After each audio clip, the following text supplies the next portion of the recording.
Teman-teman, kita akan sama-sama ya merenungkan satu bagian firman Tuhan dari 2 Korintus pasal 5 ayat 16 sampai ayatnya yang ke-21. Teman-teman boleh dinyalakan lampunya ya.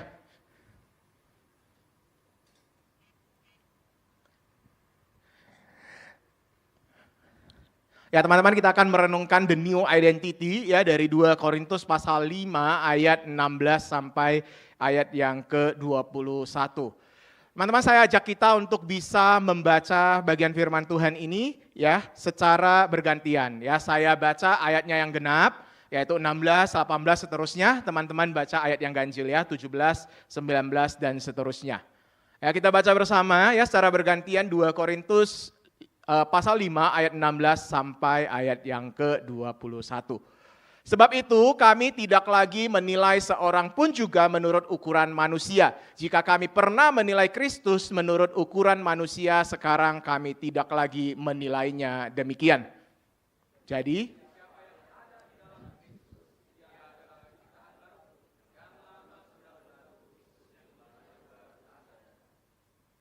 semuanya ini dari Allah yang dengan perantaraan Kristus telah mendamaikan kita dengan dirinya dan telah mempercayakan pelayanan pendamaian itu kepada kami. Sebab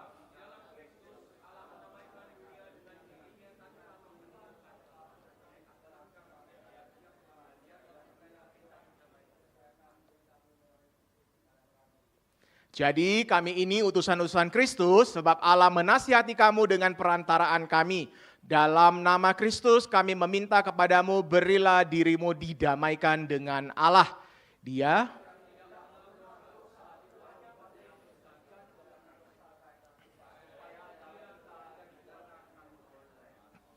terpujilah Tuhan ya yang sudah memberikan kita firman Tuhan pada pagi hari ini. Teman-teman, kita akan mulai dengan sebuah games kecil teman-teman ya.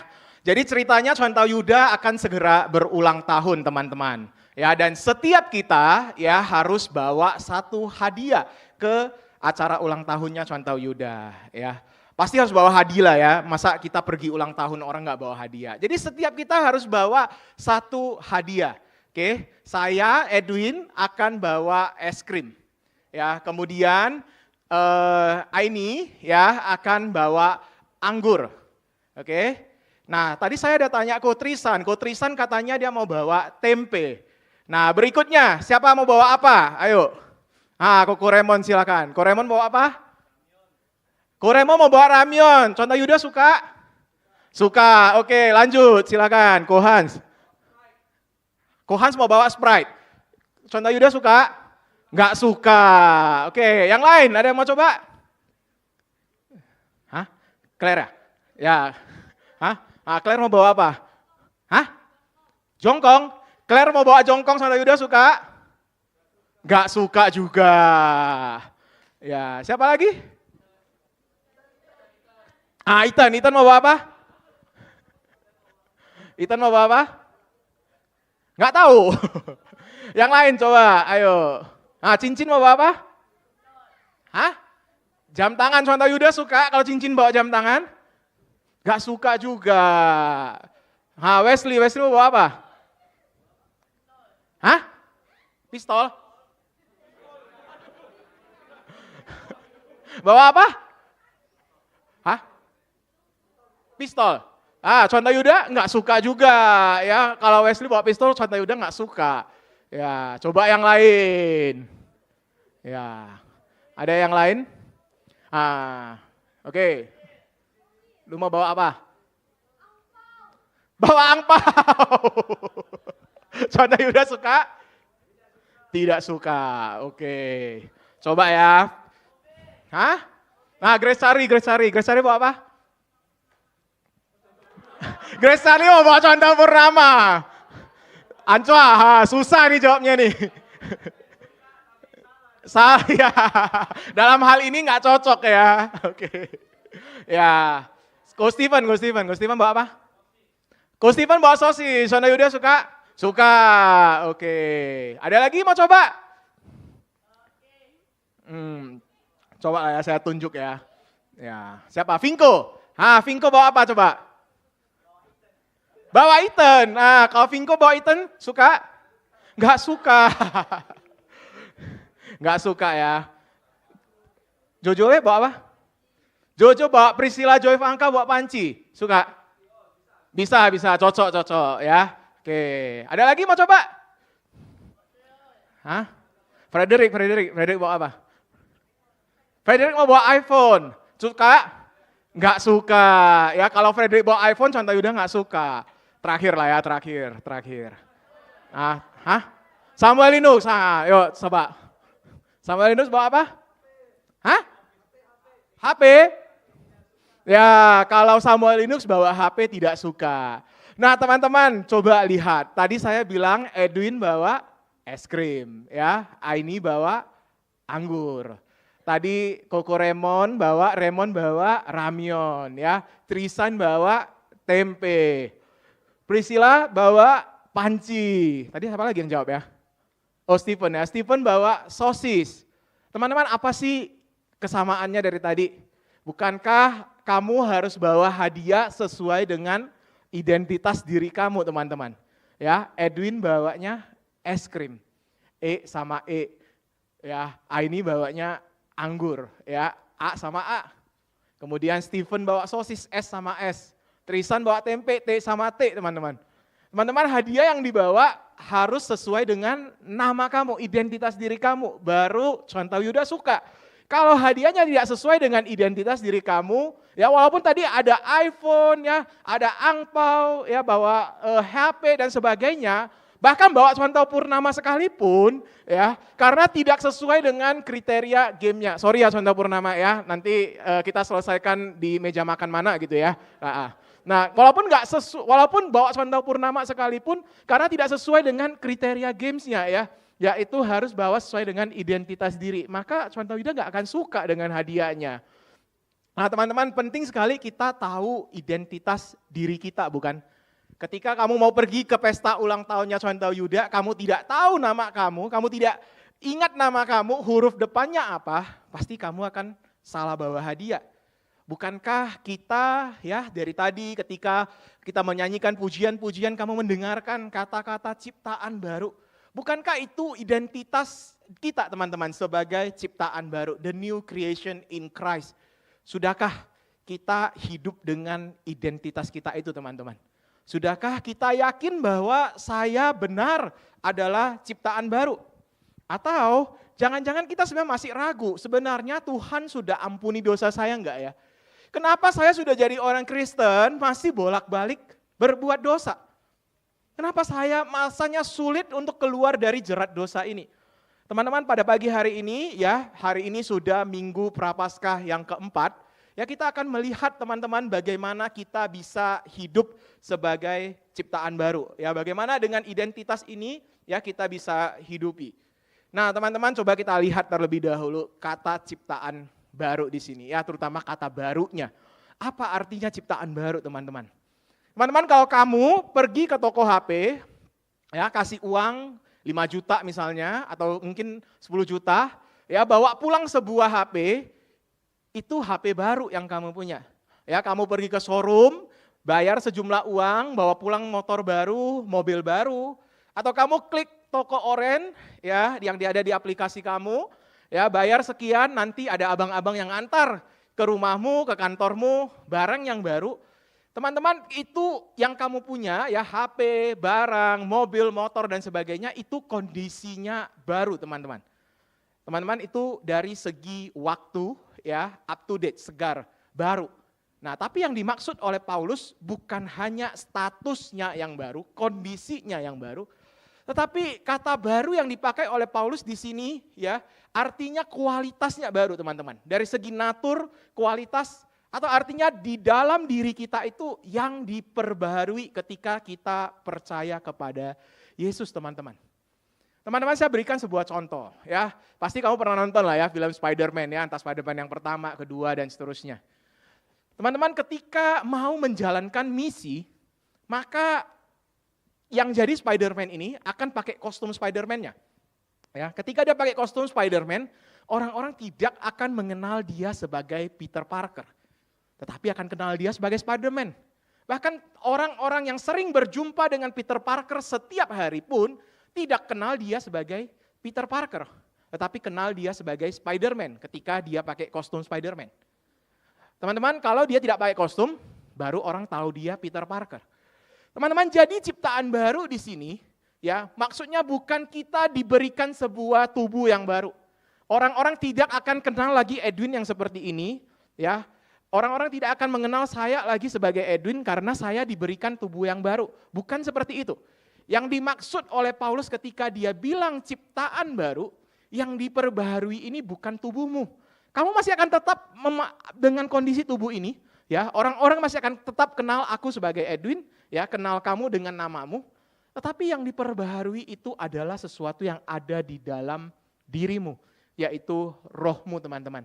Roh yang ada di dalam diri kita itu yang dulunya mati karena dosa, tetapi ketika kita percaya kepada Yesus, kita dihidupkan lagi, diperbarui, teman-teman.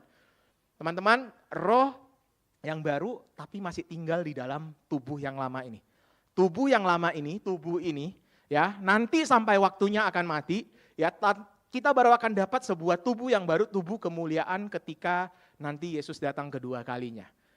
Nah, teman-teman, kalau mau mengerti lebih dalam lagi tentang maksudnya jadi ciptaan baru ini, kita perlu lihat kembali kisah kejatuhan manusia di dalam dosa. Ya, saya percaya kamu sudah tidak asing lagi dengan cerita ini, ya, ketika Adam dan Hawa memilih untuk makan buah yang dilarang Tuhan. Ya, Tuhan bilang apa? Kamu akan mati. Tapi apakah mereka mati secara fisik? Tidak, bukan. Mereka tetap hidup, ya. Mereka malu karena mereka telanjang, kemudian mereka diusir dari Taman Eden, mereka beranak cucu dan hidup sekian ratus tahun lagi. Teman-teman, kalau begitu matinya mati apa? Mati, inilah yang tadi saya bilang, teman-teman, rohnya itu yang mati. Adam dan Hawa, rohnya yang mati, teman-teman. Ketika roh manusia itu mati, manusia tidak bisa lagi punya relasi dengan Tuhan. Manusia tidak bisa lagi berkomunikasi dengan Tuhan. Karena Tuhan itu roh, maka kita, ya, kalau mau berkomunikasi dengan Tuhan, mau berelasi dengan Tuhan, roh kita yang mati tadi harus diperbarui, harus dihidupkan kembali, teman-teman. Teman-teman, inilah yang dikerjakan oleh Kristus di atas kayu salib. Ketika dia datang untuk mati bagi kita di atas kayu salib, Tuhan memperbarui roh kita, menghidupkan lagi roh yang sudah mati itu, teman-teman. Teman-teman, tadi kita baca di ayat 21 ya. Yesus yang tidak berdosa telah dibuat menjadi berdosa supaya di dalam Yesus kita dibenarkan oleh Allah.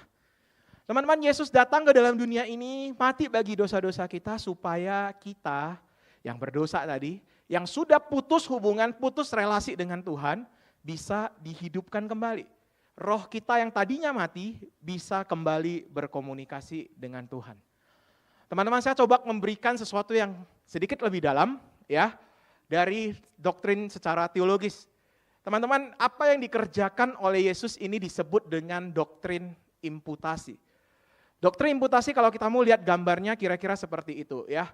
Jadi kebenaran Kristus, apa yang sudah Kristus Yesus kerjakan di atas kayu salib, mati bagi dosa-dosa kita, itu yang diberikan kepada kita. Tadi kita lihat ya, kita sebagai anak cucunya Adam dan Hawa, kita manusia berdosa. Kita putus hubungan dengan Tuhan. Tetapi Kristus datang, mati bagi kita, ya. Kemudian kebenarannya Kristus itu, apa yang sudah Tuhan kerjakan itu diberikan kepada kita. Sehingga tadi kita yang berdosa bisa diampuni, bisa diberikan sebuah hidup yang baru, roh kita yang mati kembali dihidupkan, teman-teman. Teman-teman, itulah artinya kita jadi ciptaan yang baru. Walaupun kita masih tinggal dalam tubuh yang lama ini, tetapi kita mendapatkan roh yang sudah dihidupkan kembali, ya, sudah kembali bisa berelasi dengan Tuhan. Dan inilah kenapa dikatakan bahwa ketika kita percaya kepada Tuhan, seharusnya Kristus itu hidup di dalam aku. Kita sebagai ciptaan baru seharusnya Kristus hidup di dalam kita, teman-teman. Saya bacakan ya di Galatia 2 ayat 20. Namun aku hidup, tetapi bukan lagi aku sendiri yang hidup, melainkan Kristus yang hidup di dalam aku. Hidup yang sekarang aku hidupi secara jasmani adalah hidup oleh iman dalam anak Allah yang telah mengasihi aku dan menyerahkan dirinya untuk aku. Teman-teman, jelas ya Paulus bilang di sini bahwa ya dia masih hidup di dalam tubuh jasmaninya, di dalam tubuhnya ini. Tetapi tubuh jasmaninya ini tidak lagi dia berikan kepada dosa, tidak lagi dia berikan untuk dikendalikan oleh dosa, tetapi Paulus memilih untuk memberikan hidupnya pada Kristus supaya dia hidup di dalam iman dalam anak Allah, teman-teman.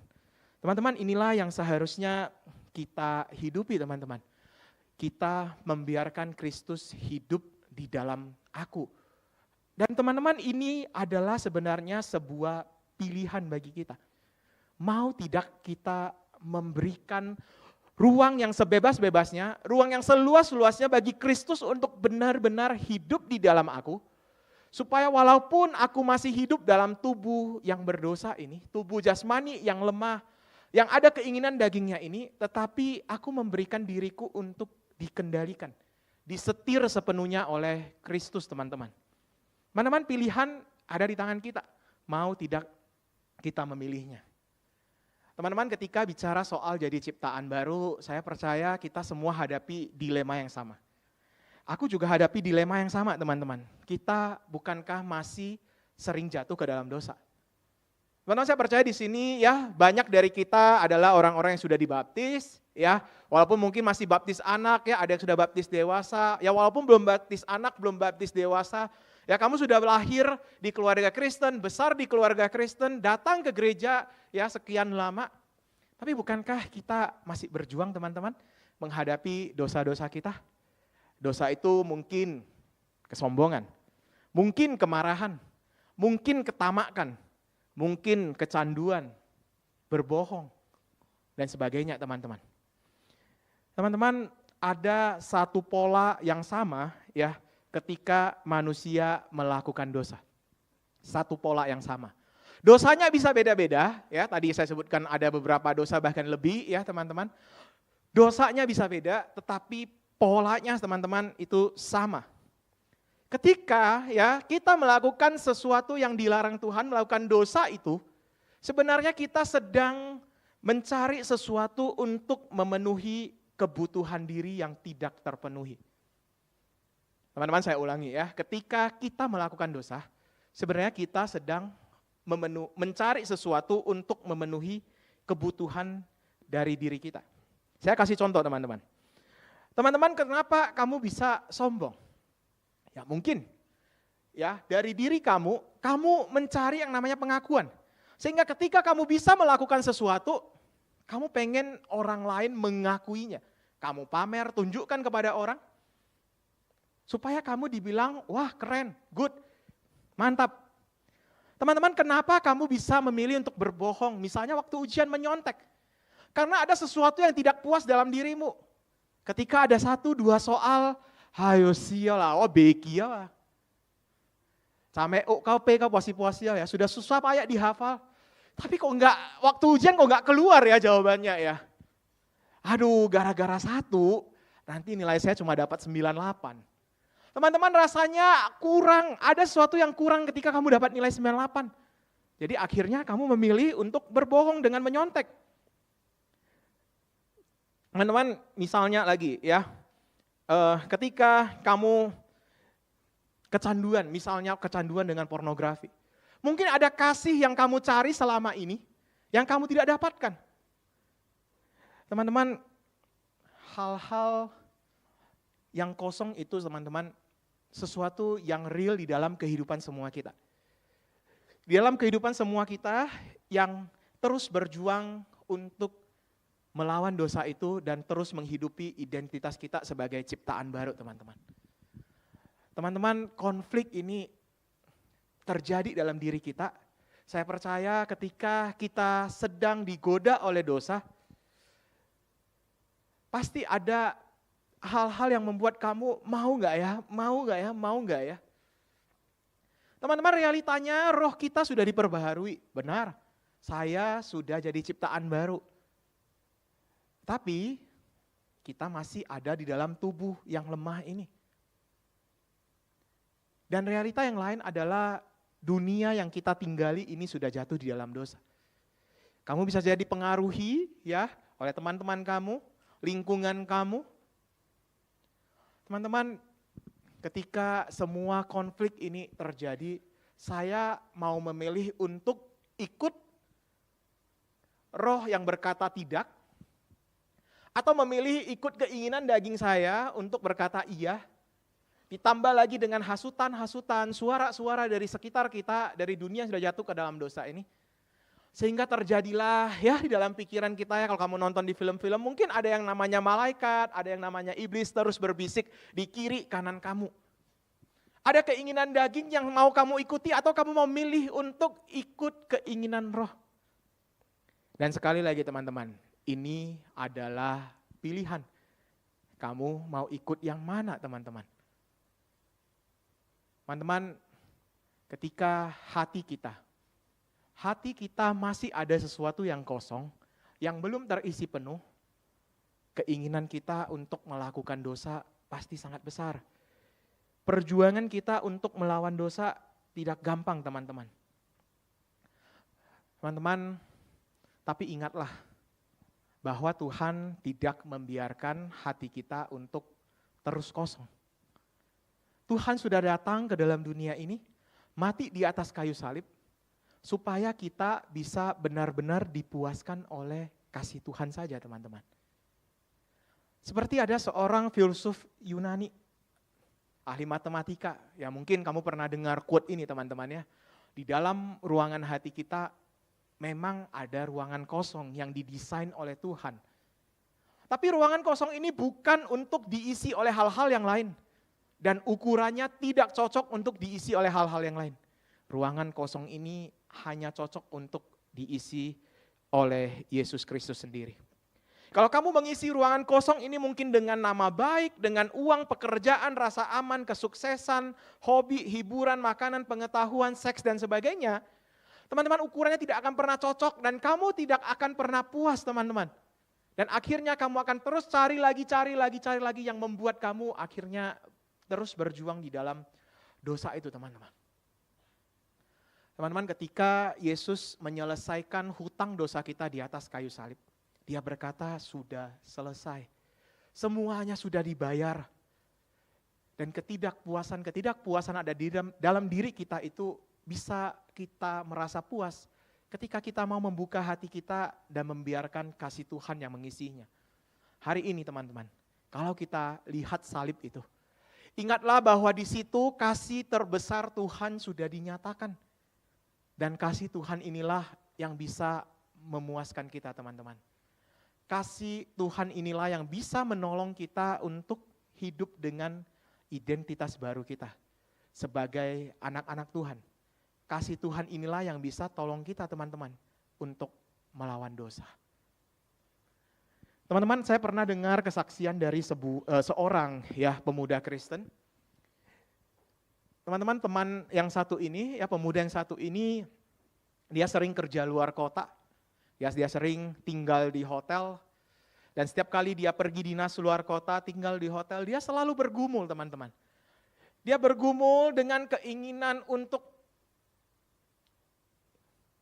mencari prostitusi, ya, mencari pekerja seks komersil, mencari seseorang yang bisa memenuhi kebutuhan seksnya. Dan kalau dia tidak dapat, dia menghabiskan waktunya untuk mencari pornografi di internet. Teman-teman, setiap kali dia keluar kota, itulah yang dia cari teman-teman. Dia terus datang kepada Tuhan, dia minta Tuhan tolong dia bolak-balik jatuh, sampai akhirnya teman-teman dia menyerah dan dia datang ke seorang hamba Tuhan teman-teman. Teman-teman, setelah dia ngobrol ya dengan hamba Tuhan ini tahu di mana letak masalahnya. Ternyata selama ini dia belum benar-benar cari Tuhan. Dia hanya cari Tuhan sekedar saja, dia berbuat dosa, dia minta ampun, tapi dia belum benar-benar melakukannya. Hamba Tuhan ini mengingatkan dia, menasihati dia, membimbing dia, dan mengajak dia untuk benar-benar berbalik kepada Tuhan dan mengakui dosa-dosanya. Teman-teman, setelah itu ya seperti biasa Dia masih pergi ke luar kota. Dan ketika ada di kamar hotel, dosa-dosa itu kembali datang di dalam pikirannya.